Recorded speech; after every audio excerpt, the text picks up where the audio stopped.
നമസ്കാരം, മേഘങ്ങളുടെ നാട്ടിലേക്ക് സ്വാഗതം. ഇന്ന് മുതൽ നമ്മൾ മേഘാലയ ചുറ്റി കാണാൻ പോവുകയാണ്. അപ്പം നമ്മളൊരു 5-5:30 രാവിലെ ആയപ്പോഴത്തേക്ക് നമ്മൾ വീട്ടിൽ നിന്ന് ഇറങ്ങി. ഞങ്ങൾക്കും വലിയ ഐഡിയ ഒന്നുമില്ല എങ്ങോട്ടാണ് പോകേണ്ടതെന്ന്. ഞങ്ങളും വിചാരിച്ചു ചോദിച്ച് പോവാന്ന്. അങ്ങനെ ഞങ്ങൾ വഴിയിൽ കണ്ട ഒരു ചേട്ടനോട് ചോദിച്ചു. അപ്പം ചേട്ടൻ പറഞ്ഞു, ആ മലേൻ്റെ നടുക്കൊരു ഗ്രാമമുണ്ട്. അപ്പം ഞങ്ങൾ വിചാരിച്ചു ഓക്കെ, നമുക്ക് അങ്ങോട്ട് തന്നെ ഇന്ന് പോവാം. അങ്ങനെ നമ്മൾ നേരെ അങ്ങോട്ട് വണ്ടി തിരിച്ചു. ഇത് രാവിലെ ഒരു 5:30-6 മണി സമയമാണ് കേട്ടോ. ഇവിടെ മേഘാലയയിൽ 4:30-4:45 ആകുമ്പോൾ തന്നെ സൂര്യൻ ഉദിച്ചു വരും. അതുകൊണ്ട് ഞങ്ങൾ എന്നും സൺറൈസ് പ്ലാൻ ചെയ്താൽ അന്നൊക്കെ മൂഞ്ചലാണ്. അങ്ങനെ വിശേഷം പറഞ്ഞ് ഞാൻ ഗ്രാമത്തെ പറ്റി പറയാൻ തന്നെ മറന്നുപോയി. അപ്പോൾ നമ്മൾ ഈ കാണുന്ന ഗ്രാമമാണ് ഗ്രാപ്ലങ് വില്ലേജ്. ഇവിടെ മെയിനായിട്ട് ക്യാബേജ് കൃഷിയാണ് ഇവർ ചെയ്യുന്നത്. നിങ്ങളെ കാണുന്ന വരിയായിട്ട് കാണുന്നില്ലേ, അത് മൊത്തം ക്യാബേജ് നട്ടു വെച്ചേക്കുന്നതാണ്. പിന്നെ ക്യാബേജ് എന്ന് പറഞ്ഞാൽ ഭയങ്കര വലിപ്പമുള്ള ക്യാബേജാണ് കേട്ടോ. നമ്മൾ നാട്ടിൽ കിട്ടുന്ന പോലത്തെ കുഞ്ഞു ക്യാബേജൊന്നുമല്ല, വലിയ സൈസാണ്. അങ്ങനെ ഞങ്ങൾ അതിലെ കൂടെ കുറേ നേരം പാടത്തും പരപ്പത്തു കൂടെയൊക്കെ നടന്നു. ഇതാണ് ഞാൻ പറഞ്ഞ ആ മുട്ടക്കാട്ടൻ ക്യാബേജുകൾ. നല്ല ഭംഗിയില്ലേ കാണാൻ. അങ്ങനെ നടന്ന് ഞങ്ങൾ ജലസംഭരണിയൊക്കെ കണ്ടു. ഇതാണ് അതിൽ നിന്ന് ഒഴുകി പോണ വെള്ളമാണിത്. അങ്ങനെ ഞങ്ങളുടെ ക്യാബേജ് ആസ്വാദനമൊക്കെ കഴിഞ്ഞപ്പോൾ ഞങ്ങൾ വിചാരിച്ചു കുറച്ചും കൂടെ ഗ്രാമം ചുറ്റിക്കാണാം. ഇപ്പോഴും സമയം രാവിലെ 6 മണി കഴിഞ്ഞിട്ടേ ഉള്ളൂ കേട്ടോ. ചെറിയൊരു ചാറ്റൽ മഴയുണ്ട്, കോട ആവശ്യത്തിൽ കൂടുതലുണ്ട്. അങ്ങനെ ഞങ്ങൾ ഇതൊക്കെ ആസ്വദിച്ച് ഇങ്ങനെ നടക്കുകയാണ്. പിന്നെ ഇന്നൊരു ഞായറാഴ്ച ദിവസമാണ്, അതുകൊണ്ട് എല്ലാവരും ഇന്ന് പള്ളിയിൽ പോണ ദിവസമാണ്. അപ്പം വരുന്ന വഴിക്കൊക്കെ കുറേ കുഞ്ഞു മക്കളിങ്ങനെ ബൈബിളൊക്കെ ആയിട്ട് ഉടുപ്പൊക്കെ ഇട്ട് നല്ല മാലാക കുഞ്ഞുങ്ങളെ പോലെ നടക്കുന്നുണ്ടായിരുന്നു. പക്ഷെ അത് ഞങ്ങൾക്ക് എടുക്കാൻ പറ്റിയില്ല. വിശേഷം പറഞ്ഞ് ഞാൻ എന്നെ പരിചയപ്പെടുത്താൻ മറന്നുപോയി. അപ്പോൾ എൻ്റെ പേര് എൽസ എന്നാണ്. ഞാൻ മേഘാലയയിലാണ് ഇപ്പോൾ താമസിക്കുന്നത്. പിന്നെ ഇതെൻ്റെ ചങ്ങായിയാണ്, അവൻ്റെ പേര് ആര്യൻ എന്നാണ്. അവൻ ഹിമാചലിൽ നിന്നാണ്. അപ്പോൾ എന്തായാലും ഇവിടെ താമസിക്കുന്ന സ്ഥിതിക്ക് ഞങ്ങൾ വിചാരിച്ചു മേഘാലയയിലെ കുറച്ച് ഓഫ് ബീറ്റ് പ്ലേസസ് ഒക്കെ നിങ്ങൾക്കും കൂടെ കാണിച്ചു തരാമെന്ന്. അപ്പം ഞങ്ങൾ കുറച്ച് ഗ്രാമക്കാഴ്ചകൾ പ്ലസ് എൻ്റെ കുക്കിംഗ് സ്കിൽസൊക്കെ കാണിച്ചു തരാമെന്നാണ് ഞാൻ ഉദ്ദേശിക്കുന്നത്. ആഡംബരത്തിന് വേണമെങ്കിൽ നമുക്ക് ഔട്ട്ഡോർ കുക്കിംഗ് എന്ന് പറയാം. അങ്ങനെ ഞങ്ങൾ ഏതാണ്ട് ആ ഗ്രാമം മൊത്തം തെരപ്പര നടന്ന് തീർത്തു എന്ന് തന്നെ പറയാം. നല്ല ഭംഗിയുള്ളൊരു സ്ഥലം, കുറേ മലേൻ്റെ നടുക്കൊരു ഗ്രാമം. അങ്ങനെയാണ് ഈ ഗ്രാമം സ്ഥിതി ചെയ്യുന്നത്. അങ്ങനെ ഞങ്ങൾ പിന്നെ നടന്നപ്പോഴാണ് ഇതേണ്ട നമ്മുടെ ചെക്കിനൊരു കായം പൊക്കി പിടിച്ചുകൊണ്ട് വരുന്നത്. ഇത് ഇവിടുത്തെ ഒരു നേറ്റീവ് ഫ്രൂട്ടാണ്, സോഫി എന്നാണ് ഇവരിതിനെ വിളിക്കുക. നമ്മുടെ ഒരു ഇലിമ്പം പുളിയൊക്കെ ആയിട്ട് വേണമെങ്കിൽ പറയാം. പക്ഷെ പഴുത്ത് കഴിഞ്ഞാൽ അത്യാവശ്യം നല്ല മധുരമുള്ളൊരു ഫ്രൂട്ടാണ് കേട്ടോ. അങ്ങനെ ഞങ്ങൾ മഞ്ഞും മഴയും കോടയൊക്കെ ആസ്വദിച്ച് നടന്ന് വീണ്ടും മെയിൻ റോഡ് പിടിച്ചു. അപ്പോൾ അതേണ്ട പോകുന്നു മേഘാലയയുടെ സിറ്റി ബസ്. ഇതാണ് നമ്മുടെ എഡ് ഷീറൻ സഫയർ പാട്ട് പാടിയ സിറ്റി ബസ്. ഇവിടെ മേഘാലയയിൽ പബ്ലിക് ട്രാൻസ്പോർട്ട് ഭയങ്കര കുറവാണ്. പിന്നെ ആകെയുള്ളത് ഈ പോയൊരു ബസ്സാണ്. ആ ബസ്സാണെങ്കിൽ ഭയങ്കര രസമാണ് കാണാൻ, ഫുള്ള് കളർഫുൾ ബസ്സാണത്. അപ്പോൾ അങ്ങനെ നടക്കുന്നതിൻ്റെ ഇടയിലാണ് ഞങ്ങൾ ഓർത്തത് ഞങ്ങൾ കുക്കിംഗ് ഓയിൽ എടുക്കാൻ മറന്നുപോയി. പിന്നെയുള്ള ആകെ ഓപ്ഷൻ എന്ന് പറഞ്ഞാൽ ഒന്നെങ്കിൽ വാങ്ങുക അല്ലെങ്കിൽ ഇറക്കുക.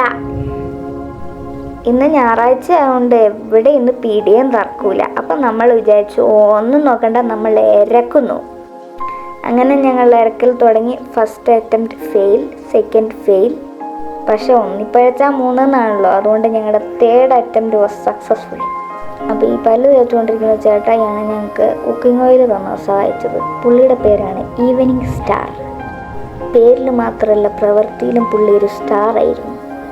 പിന്നെ നമ്മുടെ ഈവനിങ് സ്റ്റാർ ചേട്ടൻ ഒരു കിടിലൻ സ്പോട്ടും പറഞ്ഞു തന്നായിരുന്നു. അപ്പം ഞങ്ങൾ അങ്ങോട്ട് പോകാമെന്ന് വിചാരിച്ചു. അപ്പോൾ ഇതാണ് ആ കിടിലൻ സ്പോട്ട്.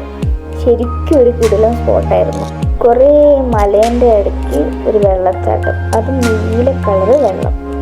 അങ്ങനെ ഞങ്ങൾ ഫുഡ് ഉണ്ടാക്കാൻ തീരുമാനിച്ചു. ഇപ്പോഴും ചെറിയ ചാറ്റൽ മഴയൊക്കെ ഉണ്ട്, അതാണ് അവൻ കുടയും പിടിച്ച് നിൽക്കുന്നത്. അപ്പോൾ പുള്ളിയുടെ ഡ്യൂട്ടി എനിക്ക് കുട പിടിച്ച് തരിക എന്നുള്ളതായിരുന്നു.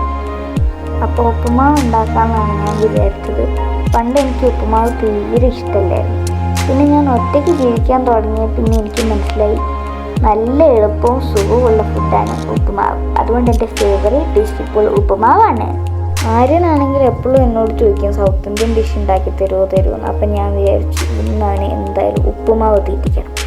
അങ്ങനെ അവൻ ചോദിച്ചപ്പോൾ ഞാൻ പറഞ്ഞു ഉപ്പുമാവും പഴം അതാണ് കേരളത്തിലെ മെയിൻ ഫുഡ് എന്നൊക്കെ പറഞ്ഞ് ഞാൻ തള്ളി വന്നതായിരുന്നു. പക്ഷെ എൻ്റെ നിർഭാഗ്യവശാൽ പഴം കിട്ടിയില്ല. അതുകൊണ്ട് ഞാൻ തള്ളിൽ ചെറുതായിട്ടൊന്ന് മാറ്റി ഉപ്പുമാവും മുട്ടയാണ് ബെസ്റ്റ് എന്നാക്കി. അങ്ങനെ ഞങ്ങൾ പ്രിപ്പറേഷനൊക്കെ തുടങ്ങി.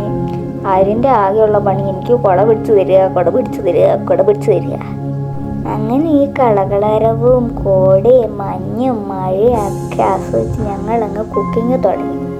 അപ്പോൾ എണ്ണ കണ്ടപ്പോൾ നമുക്ക് കുറച്ച് എണ്ണക്കഥ പറയാം. ഞാൻ നേരത്തെ പറഞ്ഞില്ലേ നമുക്ക് എണ്ണ തന്നെ ഒരു ഈവനിങ് സ്റ്റാർ ചേട്ടൻ. അതിന് മുമ്പേ ഞങ്ങൾ ഒന്ന് രണ്ട് വീട്ടിൽ പോയി ചോദിച്ചു. പക്ഷേ ഇവിടെ മെജോറിറ്റി ആൾക്കാർക്കും കാസി മാത്രമേ അറിയൂ. ഞങ്ങൾക്കാണെങ്കിൽ ദൈവം സഹായിച്ചത് അറിയാത്ത ഭാഷയിൽ ചോദിക്കാൻ പോകണ്ടെന്ന് തോന്നുന്നു. ഞങ്ങളെ കാണുമ്പോഴത്തേക്ക് എല്ലാവരും പോക്കാറ്റിനെ കണ്ട പോലെ നിൽപ്പുണ്ടായിരുന്നു. ഓടിപ്പോയി വാതിലടിച്ച് ജനലിൻ്റെ അകത്തൂടെ തല മാത്രം പുറത്തേക്കിട്ട് എന്താ മക്കളെയും ചോദിക്കുകയായിരുന്നു. ഇത്രയും മഴയും പുഴയൊക്കെ കാണുമ്പോൾ നിങ്ങൾ വിചാരിക്കും ഇവിടെ വെള്ളക്ഷാമം ഒന്നും കാണൂല. പക്ഷെ അങ്ങനെയല്ല. ഷില്ലോങ്ങിൽ ചില മാസങ്ങളിൽ വെള്ളത്തിന് ക്ഷാമമാണ്.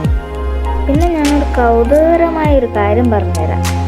എൻ്റെ വണ്ടി KL രജിസ്ട്രേഷൻ ആയതുകൊണ്ട് പരിചയപ്പെടാൻ വരുന്നവരൊക്കെ ആദ്യം പറയാം കാർ കൾച്ചറിനെ പറ്റി. കാരണം എന്താ വെച്ചാൽ ഇവിടുത്തെ ടാക്സി മുതൽ പെട്ടിയോട്ട് വരെ മോഡിഫൈഡ് ആണ്.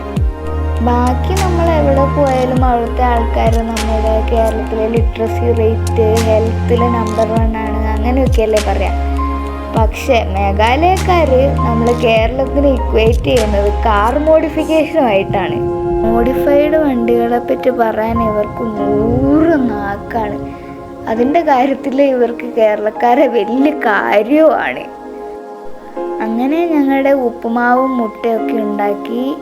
അത് കഴിഞ്ഞപ്പോൾ ഞങ്ങൾ വിചാരിച്ചു ഒരു ചായയും കൂടെ ആവാം. മഴ ജോൺസൺ മാഷ് കട്ടനാണല്ലോ. ജോൺസൺ മാഷിന് പകരം നമുക്ക് തൽക്കാലത്തേക്ക് വെള്ളച്ചാട്ടം വെച്ച് അഡ്ജസ്റ്റ് ചെയ്യാം.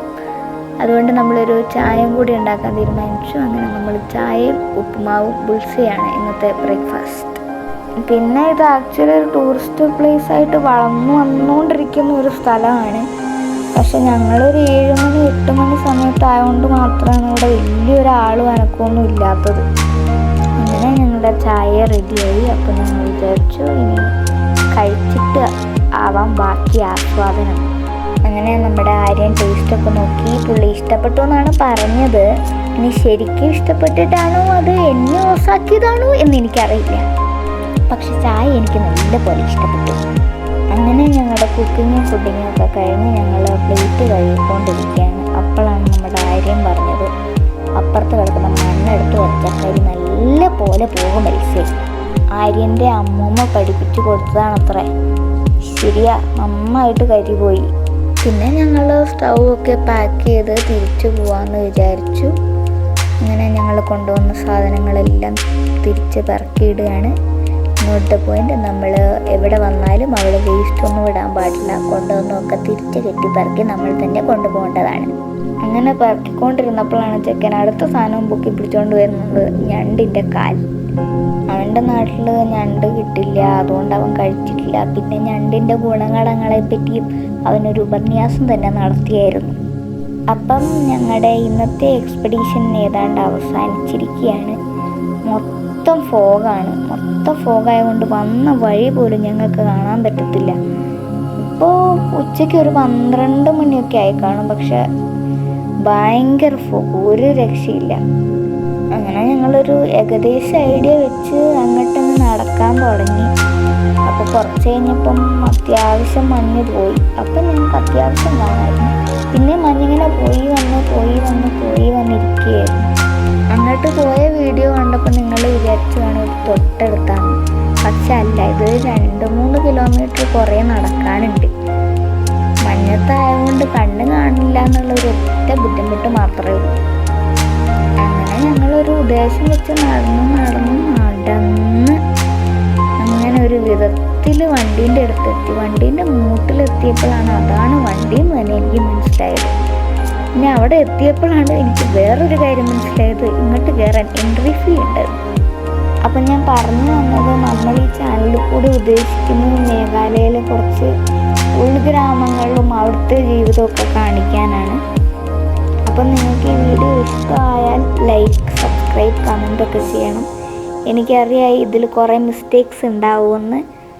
ഇത് ഞങ്ങളുടെ ഫസ്റ്റ് വീഡിയോ ആയതുകൊണ്ട് നിങ്ങളെല്ലാവരും ക്ഷമിക്കണം. കൂടുതൽ ഇമ്പ്രൂവ് ചെയ്യാൻ ഞങ്ങളും ശ്രമിക്കാം. അപ്പം അടുത്ത വീഡിയോയിൽ വീണ്ടും കാണാം.